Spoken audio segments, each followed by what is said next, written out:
আমার হাতের রান্না তো তোমরা অনেক দেখেছো। আজকে চলো আমার মায়ের হাতের বানানো পিঠের রেসিপি তোমাদের সাথে শেয়ার করে নিই।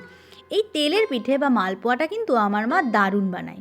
সবার মাই তো সেরা রান্না করে, তবে আজকে আমার মায়ের হাতের মালপোয়ার এই সহজ রেসিপিটা তোমাদের সাথে শেয়ার করে নেব।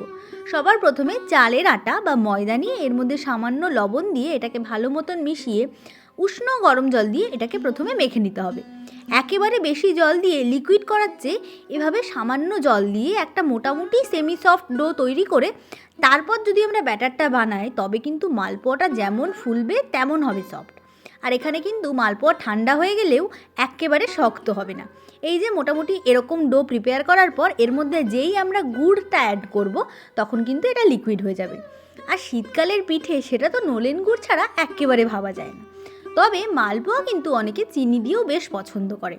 আর এই যে জলটা দিয়ে আমরা ডোটা তৈরি করলাম, সেখানে জলের বদলে কিন্তু দুধও ব্যবহার করা যেতে পারে। এটাকে কিন্তু মোটামুটি লিকুইড কনসিস্টেন্সির করতে হবে, তাই আমরা আর একটু গুড় দিয়ে নিয়েছি এর মধ্যে। আর কনসিস্টেন্সি ঠিক এরকম হবে। তারপর তেলটা ভালো মতো গরম করে নিতে হবে হাই ফ্লেমে। তারপর ফ্লেমটা একটু কমিয়ে ওর মধ্যে অল্প অল্প করে মালপোয়ার ব্যাটারটা আমরা দিয়ে দেবো। তাহলেই উইদাউট ফেল প্রত্যেকটা মালপোয়া এরকম লুচির মতন ফুলে উঠবে।